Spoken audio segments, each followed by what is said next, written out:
Hello everyone, Juxtaposition here. Today's video I'm going to take a crack at Police Lieutenant Detective Columbo of the Los Angeles Robbery Homicide Division of the large city municipal police department in Los Angeles, portrayed in the television series Columbo, starring Peter Falk, who was the third banana. He was the third banana. They actually selected Bing Crosby to be the number one choice. Bing Crosby, the number one seller of single music radio superstars, Bing Crosby. Number one. He exceeds the Beatles. He exceeds Elvis Presley. Bing Crosby. Anyway, Bing Crosby typed a nice rejection letter and turned it down, preferring to play golf instead of doing a rigorous weekly television series. Then the role was offered to Lee Cobb, who I think would have done a good job playing the detective, but Lee Cobb had some kind of commitment, and it was good that he wasn't chosen because I believe he died of a heart attack within a year of his rejection of the role, the title role of Columbo.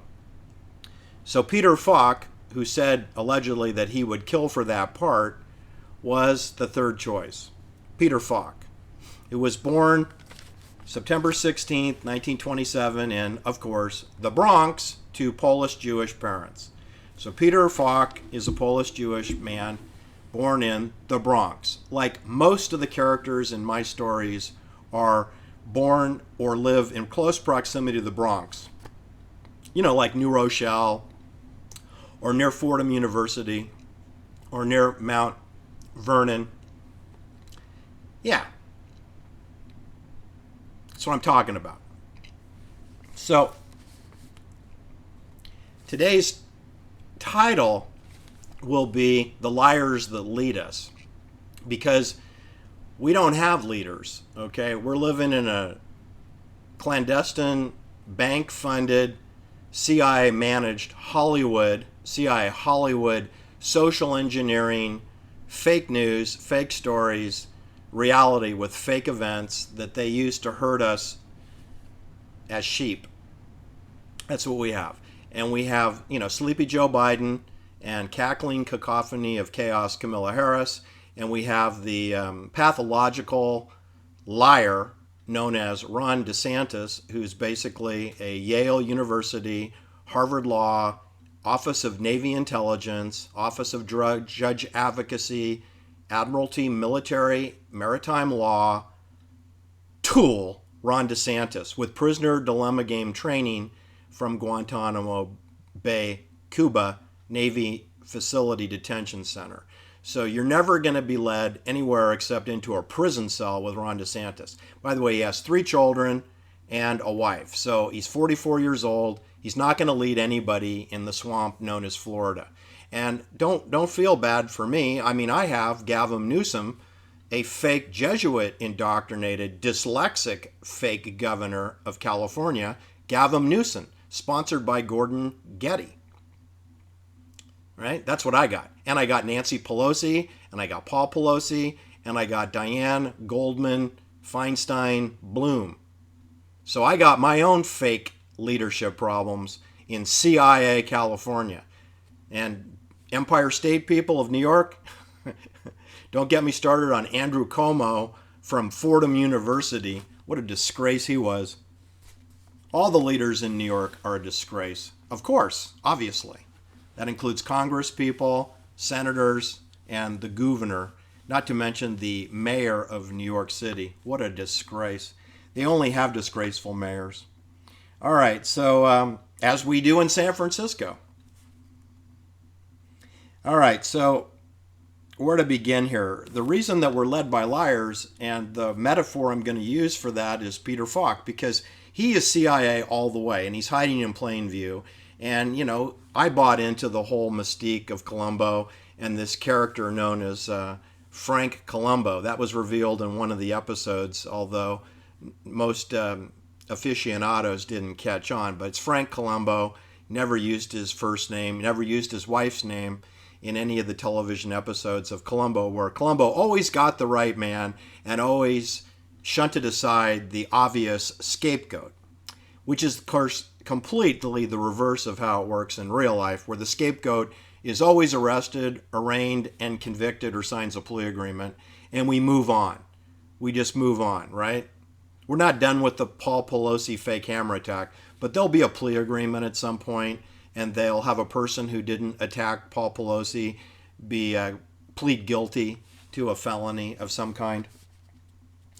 So Peter Falk was born in 1927, September 16th. He was born to Polish-Jewish parents. Now, they were doing okay. His mother was an accountant, and his father owned a retail store. A retail store that sold clothing and dry goods. His father's name was Michael Peter Falk. It doesn't sound Jewish. His mother was Madeline. Her maiden name was Hoshhauser. That does sound Jewish. And both of his parents were Jewish, coming from Poland and Russia from their father's side, and from Hungary on his mother Madeline's side. After being born in the Bronx, they moved to Ossining, New York, which is about 20 miles north of the Bronx. It's about 10 miles north of White Plains, New York. And at age 3, Peter Falk had a tumor in his right eyeball, so he had to have his right eyeball removed. He wore an artificial eye then for most of his life. The artificial eye became sort of his trademark squint that you saw on camera. Anyway, Peter Falk briefly attended Hamilton College in Clinton, New York. He then attempted to join the armed forces during World War II, which was going on when he was 18 years old. They rejected him because of his missing eye. So Peter Falk joined the Merchant Marines, the United States Merchant Marines. He served as a cook and a mess boy. Peter Falk is quoted as saying, "In the Merchant Marines, they don't care if you're blind or not. The only one on the ship that needs to see is the captain. And in the case of the Titanic, he couldn't see very well either." Ha ha ha, very funny. That appeared in one of his early autobiography books. Anyway, he served about a year in the Merchant Marines, and then he returned to university. First, he returned back to Hamilton College, but then he switched out and went to the University of Wisconsin, which is a red flag, people. I don't know why a New York native would be going off to Wisconsin with a family business that perhaps he would be interested in helping his father with. But anyway, goes over to Wisconsin.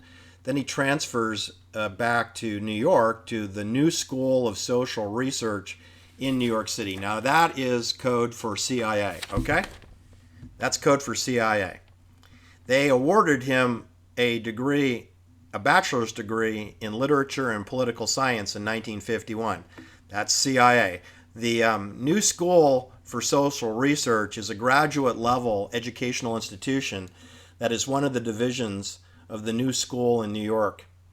The university was founded in 1919 as a home for progressive era thinkers. It goes by the CIA acronym NSSR. Stands for New School for Social Research, NSSR. Remember, I told you everything in banking, everything in military, everything in CIA goes with acronyms as a security clearance secrecy technique. It says that the NSSR explores and promotes what they describe as global peace and global justice.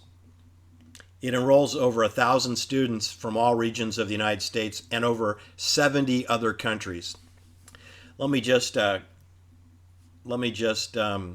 on that. That's a CIA indoctrination center for international spies, spooks, of which it looks like Peter Falk did around 4 years at the NSSR, the New School for Social Research. Anytime a school or a program tells you about Agenda 21 or New World Order or social justice, run for your life, okay? There is no such thing as global justice. There's no such thing as global peace. That's made up. That means that you will own nothing and be happy. That means you will shelter in place and live in your county jail cell with your flat screen television. That's what that means. There is no such thing. There are no countries. There is no ideology. There are no peoples. There is no America. There is no democracy. So what there is maritime law and a totalitarian totalitarian and authoritativeness. That's what there is. And that is where Peter Falk was indoctrinated after serving about 18 months in the Merchant Marines as a cook and mess boy. All right, where do I go next? So I think what I want to go next is you should always look at the parents and you should always look at the children of your subject, because that'll help you understand how or why they were recruited into the CIA. Another way that you can go, if you can't do that, find out where they live. Get the address of what house they were living in when they died, right? When they were murdered, or they suicided, or they died of senile dementia-related pneumonia or something like that. Well, Peter Falk was living in Benedict Canyon at, his address was 1001 North Roxbury Drive, Beverly Hills, 90210.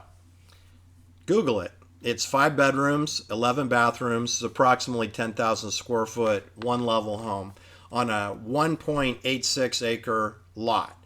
Now, they do have sidewalks in this part of Benedict Canyon.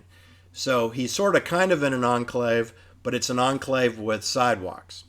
Now, he is in an enclave and he is in a surveillance area. He is pretty close to Sunset Boulevard. He is on what I would refer to as the flats of Benedict Canyon. He's very close to Sunset Boulevard.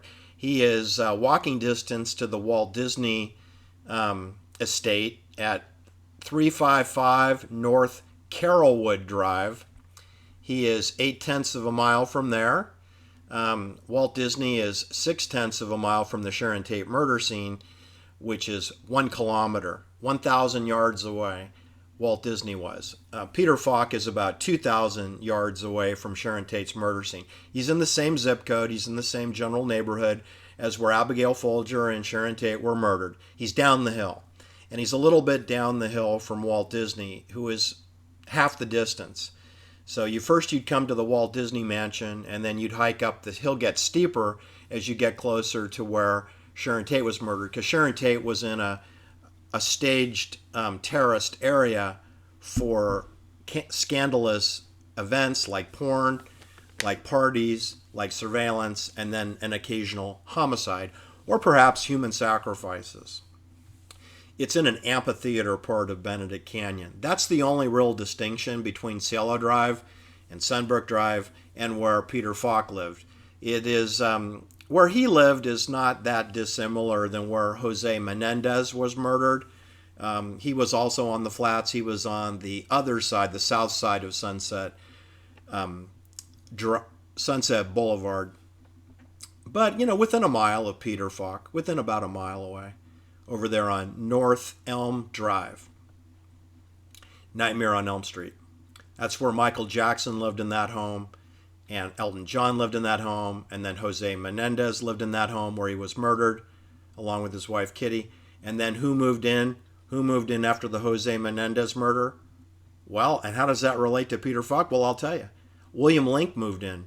He's one of the creators. Richard Levinson and William Link created the Columbo for television series.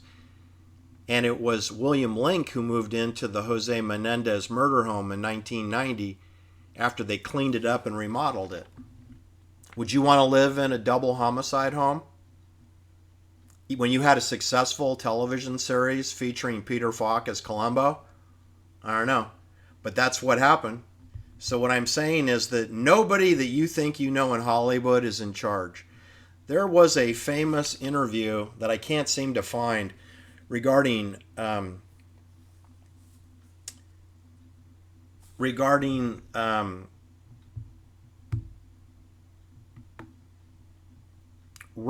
Mitchum. Robert Mitchum, who starred in Cape Fear, and I believe he starred in it twice. The first time he was the killer stalker, and the second time I believe he was a judge, or it was Jim Garrison was the judge, and Robert Mitchum was a lawyer. But he appeared in Cape Fear twice, and in the interview, the questioner asked Robert Mitchum how Hollywood studios controlled the actors, and he answered. He looked right in the camera and answered very directly, through fear. And I think most people don't really understand what Robert Mitchum meant. Robert Mitchum always played the tough guy. In all the film characters, he always was a alpha male, don't mess with me character. And there he is, ruled by fear, because he had a successful Hollywood career over decades. And it's absolutely 100% true. Hollywood is run by fear. And by the way, that's how they try to manage the United States of America, which is not united, nor are there actual states. They're bank districts. And I'm here to tell you, the COVID operation proved that to a T, did it not? Fear. Not critical thinking, not independent thought, not logic, not reason, and certainly not science. The only science that was practiced was MK Ultra, psychobabble, poppycock, poison, psychological warfare. That's the only science that was in play for COVID. That was the only science in play. Fear-based, anxiety-based, capitulation-driven terror.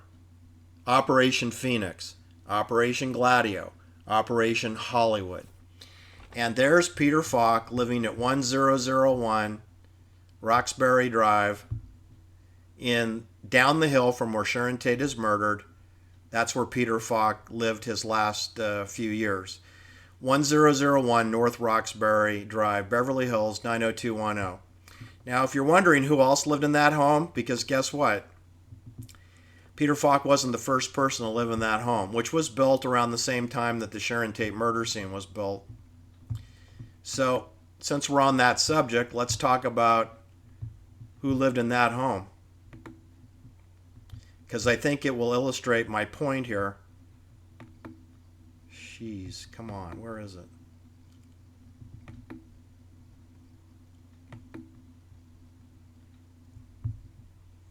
All right, Lucille Ball lived in that home. I Love Lucy, right? Who else lived in that home? Well, I'll tell you. Jack Benny. Jack Benny lived in that home.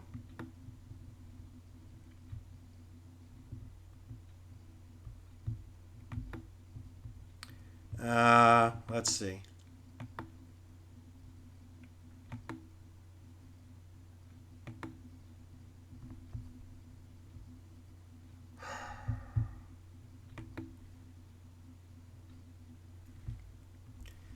Who else lived in that home? It's a long list, and I had that list and now I can't find it. Who lives at 1001 Roxbury Drive? It's a heck of a list of people. When I'm telling you it's provisional housing, it's owned by the clandestine services. Sherry Lynn Kaminski doesn't really own that home. I mean, if she does, it comes with a whole host of rules and regulations. It's a surveillance home. Anyway, Peter Falk lived in that home after Jack Benny did, after Lucille Ball did, and it was his turn. And there he is, under surveillance, in the same neighborhood that Walt Disney lived. Walt Disney previously had lived at 4053 Woking Way in Griffith Park, where Lino LaBianca moved into after Walt Disney moved out. Walt Disney moved from Griffith Park over to Benedict Canyon in 1950. And Lino LaBianca moved into the Walt Disney Mansion in 1962 and lived there till 1968. Till Thanksgiving 1968. So that's 7 years, 6.5 years in that property. So you see, it's musical chairs all the way. They have a property management company that decides where Steve McQueen gets to live. Steve McQueen lived in at least 2 different addresses in Laurel Canyon. Cass Elliot lived in 4 different addresses in Laurel Canyon. Governor Moonbeam, fake governor of California, Jesuit-educated Jerry Brown, he lived with Linda Ronstadt on Lookout Mountain Road, across the street from where John Phillips of the Mamas and Papas lived. Timothy Leary had a home off of Waverly Park Avenue, close to the Disney Air Force Studios on Wonderland Avenue. And Timothy Leary lived at Wonderland Park Avenue, near where Charles Watson lived for a short while, walking distance to the Disney Studios. Right. There's no sidewalks on any of these streets I'm quoting you. Lookout Mountain Drive, Wonderland Avenue, Wonderland Park Avenue. See, so Timothy Leary also had a home next to the Sharon Tate murder scene at 10106 Sunbrook Drive, just up the hill from Peter Falk's home. It's 1.4 miles from Peter Falk's home. Anyway, so Peter Falk, after getting this, what I would call CI training in New York City, he proceeds to eventually gets a master's degree from Syracuse University. And it's at Syracuse that he meets his first wife, Alyce Caroline Mayo. Now, he courts her for 13 years before he marries her, because he met her in 1947, but he doesn't marry her until 1960. And then they adopt 2 daughters. They adopt Jacqueline and Catherine with a C. And Catherine goes on to marry Maynard Rothschild. And they live in San Marino, which is an expensive area of Pasadena. All right, so they have 2 adopted daughters. So after romancing Alyce Caroline Mayo for 13 years, he marries her, and then he relentlessly cheats on her and has numerous affairs. But they adopt 2 daughters, and after 16 years of marriage, they divorce in 1976. And immediately he marries Sherry Lynn Kaminski, who's renamed herself Shara Denise. Shara was 23 years old when she petitioned to have her name legally changed to Sherry Lynn Denise. And she had won the Miss Pennsylvania World Beauty Contest in 1970 at age 19. She is a very pretty woman, there's no doubt about it. But she began her acting career right after she changed her name to Shara Denise. And she commenced her acting career in 1975. I believe she had an affair with Peter Falk whilst he was married, and that, amongst other affairs. And then in 1977, she married Peter Falk, and he immediately was cheating on Shara Denise, a.k.a. Sherry Lynn Kaminski. So he cheated on both of his wives. He was married 16 years to Alyce Caroline Mayo, and he was married until his death to Sherry Lynn Kaminski when Peter Falk died June 23rd, 2011 at age 83. And Shara was 61 years old. She did star in more Columbo television episodes than any other actress ever did. Typically, they only do one. You're one and done. In the case of the males, like Patrick McGowan, William Shatner, they do multiple. Patrick McGowan directed 5 Columbos. He appeared in 4 of them. William Shatner appeared in 2 of them. His alibis as the killer were superior to his alibis as a husband, who was in the process of divorcing his 3rd wife, who was 28 years younger than him. So he has that in common with Peter Falk, who was 22 years older than Shara Denise, a.k.a. Sherry Lynn Kaminski. All right. What else can I tell you? Believe me, there's a lot to talk about.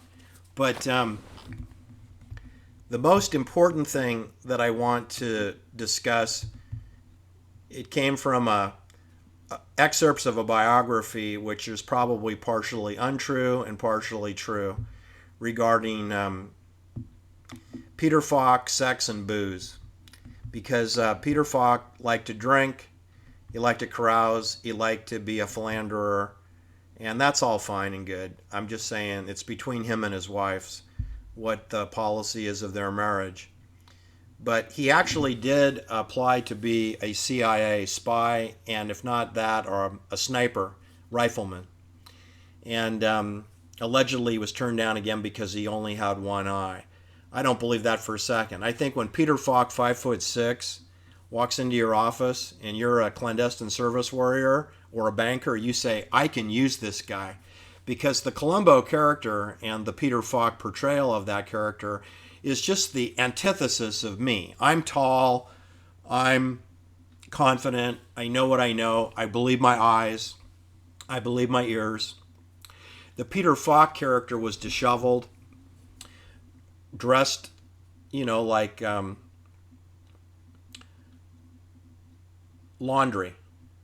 laundry taken out of the dryer.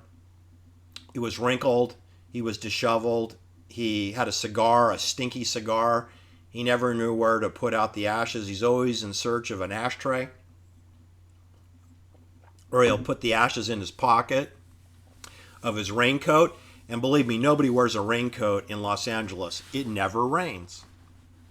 So that's kind of hilarious. He said he got the raincoat in New York City, but he carried it around with him.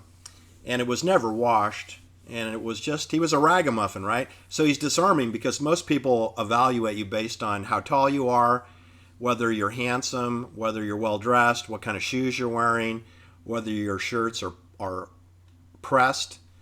And, of course, Columbo was none of those things. He was short. He wore wrinkled shirts. He had a stinky cigar. He had a dirty raincoat that he seldom removed. He was very forgetful, or he appeared to be forgetful, which of course was an act. Whenever he would turn to leave, he would take a couple of steps and then turn around and remark, oh, just one more thing, just one more question, driving his suspects insane.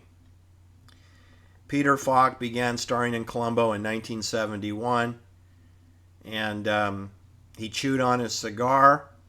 He drank and smoked incessantly off screen. He did enjoy going out and carousing with his male friends, and he was a womanizer, and he had a reputation on and off set as a wandering, one-eyed man.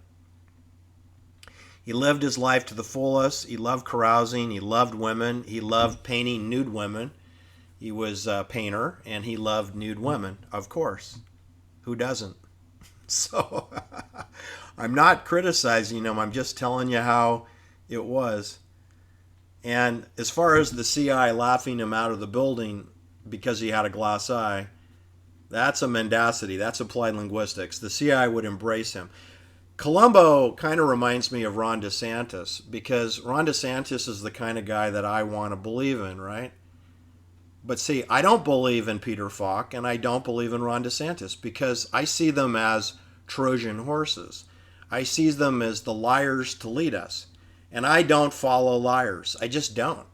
They're like kryptonite to me, except that I wrap myself and cloak myself in copper, and the kryptonite has no effect on me. I watched television as a child.